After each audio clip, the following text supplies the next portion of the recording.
El equipo 1 dará inicio a la presentación de nuestro proyecto integrador, titulado El rol de la prolactina en la producción de leche en vacas lecheras, un enfoque integral, entrega número 3. Good afternoon. The team number 1 is composed by My name is Paola Badilla. My name is Miriam Meneses. My name is Ángel Natal. My name is Marian Valencia. My name is Dulce María.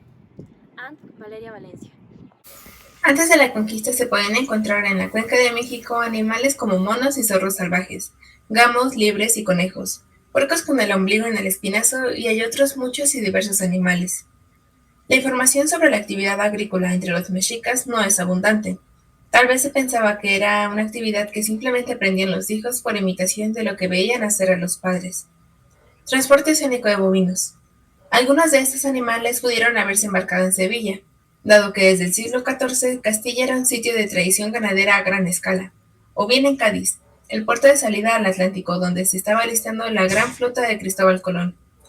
Ya habiendo aclarado las especies animales embarcadas, Pérez Grobas menciona que los bovinos eran transportados bajo la cubierta en corraletas de madera, y Zaragoza establece que el sitio destinado a los equinos igualmente estaba bajo cubierta, detallando además que a estos animales se les sujetaba del techo con lienzos, por ser animales nerviosos. La ganadería llegó a México durante la conquista con la llegada de caballos y vacas, según UNACH y Pérez Grobas 2020. Hoy en día la leche de vaca es uno de los artículos más consumidos y demandados mundialmente, así como las derivaciones de este. A la par existen diversas razas de bovinos, cada uno con diferencias y características beneficiosas para ciertas actividades. En términos generales, las vacas especializadas en lechería producen grandes volúmenes de leche, mientras que las vacas de doble propósito tienen buena capacidad para producir carne y leche. Sin embargo, ¿cómo y por qué es dado este proceso? La producción de leche, secretada por medio de las glándulas mamarias en bovinos, es resultado de toda una cadena cíclica de procesos y reacciones químicas hormonales. La prolactina, los estrógenos y la progesterona, por efecto conjunto, ocasionan la proliferación de la glándula mamaria. Dichas hormonas, específicamente la prolactina, juegan un papel fundamental ya que activa el crecimiento de la glándula mamaria, estimula el desarrollo de los alvéolos y conductos galactóforos e incrementa en gran parte la secreción y producción de leche. Esta hormona es secretada por la hipófisis, como respuesta a una serie de estímulos y condiciones tanto internas como externas. Este órgano, la hipófisis, se localiza en el interior de una estructura ósea denominada silla turca, en la base del encéfalo. A su vez forma parte del sistema endocrino, junto a otros órganos de igual relevancia. En las vacas lecheras se tiene una participación activa de todo lo anteriormente mencionado por claras razones. Los lácteos forman parte de la dieta diaria de la mayoría de personas en el estado, nación y prácticamente humanidad. Desde un punto de vista nutricional, la leche es un alimento que promueve el óptimo crecimiento temprano de las especies, preservándolas de las posibles inclemencias del hábitat. Es decir, que la leche es de por sí suficiente para asegurar todos los nutrientes necesarios para sostener la elevada velocidad de crecimiento que caracteriza las primeras etapas de la vida. Además, la leche es uno de los alimentos más completos para el ser humano, dadas las características de sus nutrimentos, en donde destacan las proteínas, que contienen en gran cantidad aminoácidos esenciales. Es por ello que conocer y comprender los procesos que tienen que ocurrir para que se lleve a cabo es algo fundamental.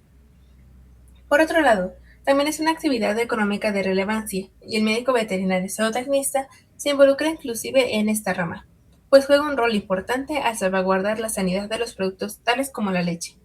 Como sabemos, el MVZ está involucrado totalmente en el ámbito de la salud pública. Al ser la leche un producto de alto consumo, podemos encontrar riesgos y problemáticas derivadas del consumo de leche en mal estado o contaminada. Para evitar estos casos, el MVZ se asegura de que la leche producida esté libre de enfermedades que puedan afectar a los consumidores y que ponga en riesgo a la salud pública.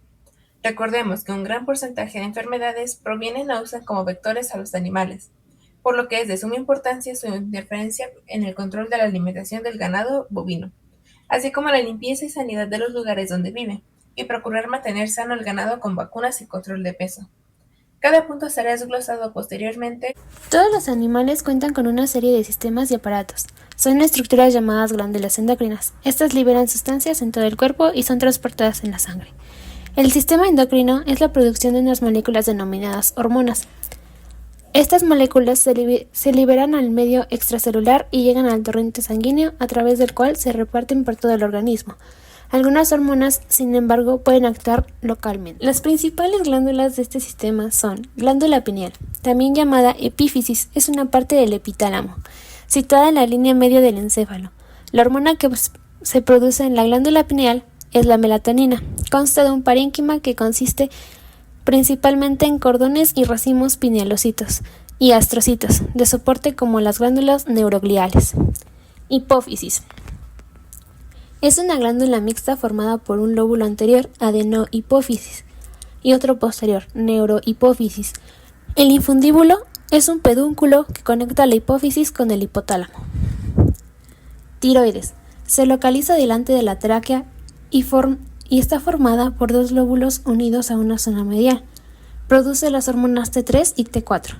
La pared de los folículos es un epitelio simple cuboide cuyas células son los endocrinocitos foliculares. Paratiroides. Se encuentra dentro de la glándula paratiroides a una serie de pequeñas glándulas asociadas con la tiroides. Secretan la hormona paratiroidea que está relacionada con el metabolismo del calcio y el fosfato. El principal centro regulador del sistema endocrino es el hipotálamo, parte del encéfalo ventral. Al seguir en esta investigación general particular, debemos preguntarnos, ¿cuál es el órgano involucrado en la producción de la prolactina en las vacas lecheras? Hipófisis. Dentro del cuerpo de una vaca lechera existe un sistema endocrino que actúa como un equipo de control y comunicación. El jefe de este equipo es la hipófisis, también conocida como glándula pituitaria o glándula maestra. Esta glándula es del tamaño de un guisante que se aloja en el interior de una estructura ósea denominada silla turca del hueso esfenoides, en la base del cerebro. La hipófisis está muy bien relacionada tanto anatómica como funcionalmente con el hipotálamo, ya que es una región del cerebro situada justo encima de la hipófisis. La glándula pituitaria consta de dos lóbulos activos de distinto origen embriológico. Lóbulo anterior, adenohipófisis, que es el primero y libera hormonas, es tejido epitelial glandular. La adenohipófisis constituye alrededor del 80% del peso total de la hipófisis. Está organizada como cualquier tejido endocrino, es decir, sus células se disponen en grupos o cordones en torno a capilares fenestrados. En la adenohipófisis se pueden distinguir una pars distalis y una pars tuberalis. La adenohipófisis es el lóbulo anterior de la hipófisis y consta de tres partes. La primera, parte tuberal, en el contacto con el hipotálamo, está formado por fibras nerviosas amielíticas y células de sostén del tipo de los astrogliocitos llamados en este sitio pituicitos. La parte 2, que es distal, se integra por endocrinocitos cromófilos y cromófobos. Y la tercera parte, que es intermedia, adyacente a la neurohipófisis y separada de la parte distal por un espacio llamado cavidad hipofisiaria. Su composición histológica es similar a la distal. Por último tenemos el lóbulo posterior, que es el neurohipófisis. Está formada principalmente por fibras nerviosas amielíticas y pituicitos. Almacenan y liberan hormonas. Es tejido nervioso secretor. Está formada por la pars nervosa y por el infundíbulo. Este último sirve de conexión con el hipotálamo.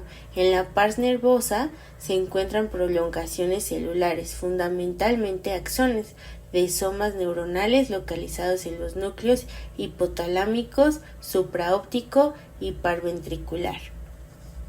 La función principal de la hipófisis es la producción de hormonas que regulan muchas de las funciones y procesos vitales, tales como la regulación hormonal, crecimiento, reproducción, regulación del metabolismo, equilibrio de líquidos y presión arterial, entre otros. Células lactótropas.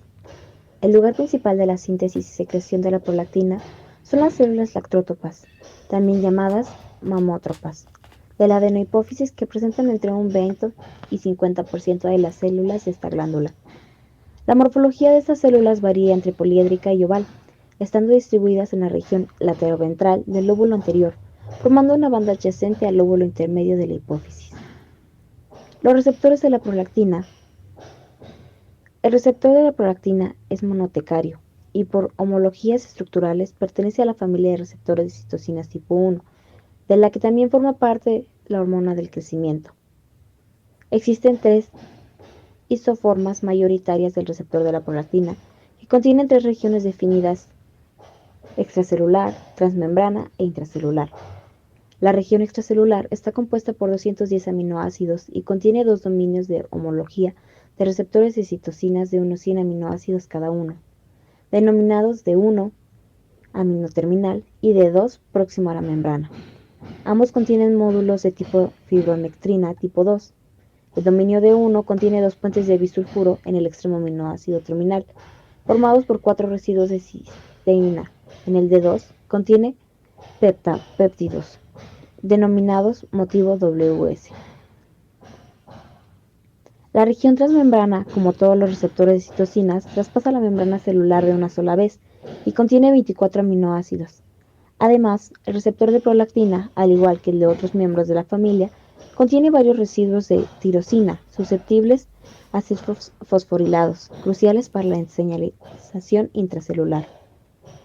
El primer paso, la prolactina se une a la molécula del receptor por su primer dominio de unión formado por varios residuos de aminoácidos presentes en las hélices 1 y 4.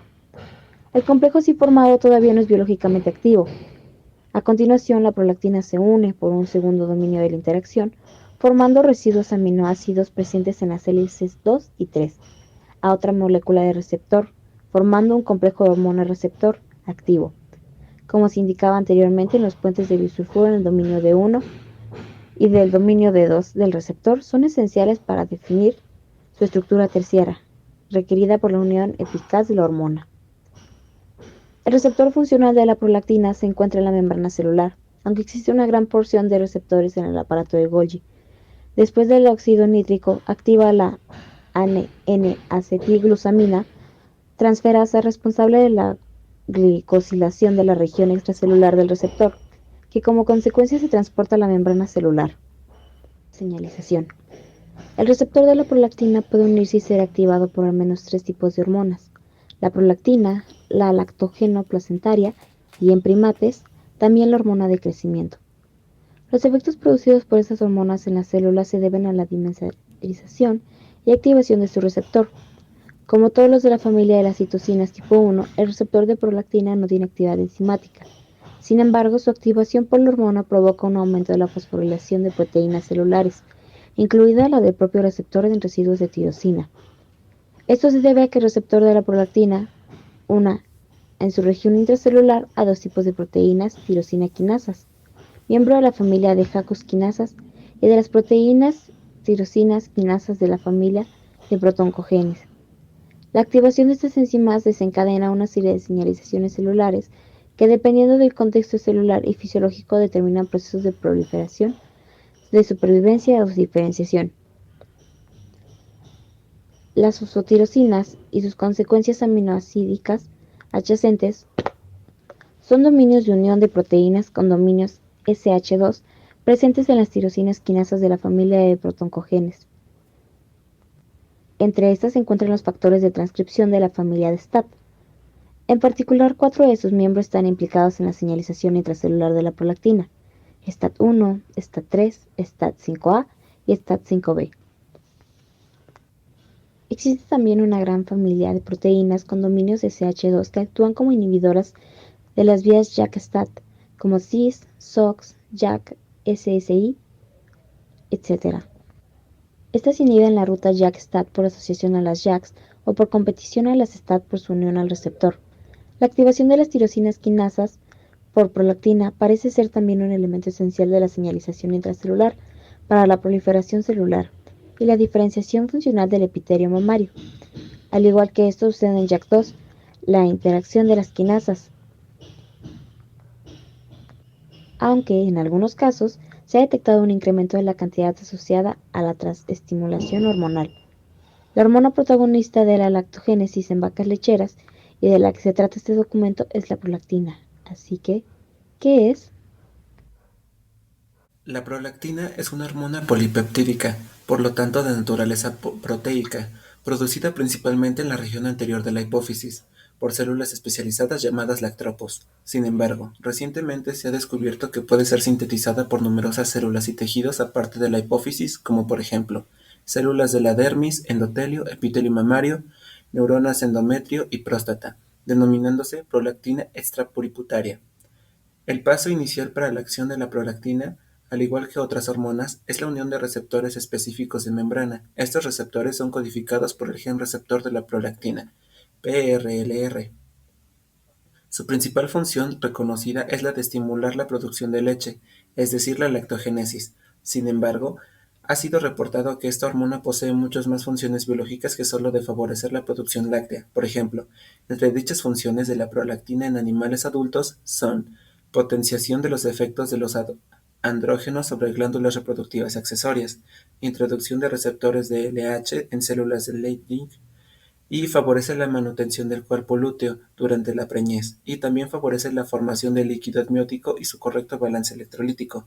Es responsable parcialmente de la conducta sexual, y favorece la síntesis de los factores de crecimiento a nivel hepático, y favorece la incorporación de inmunoglobulinas a la leche en bovinos, y favorece la ganancia de peso corporal, al igual que el crecimiento de la lana y de los cuernos.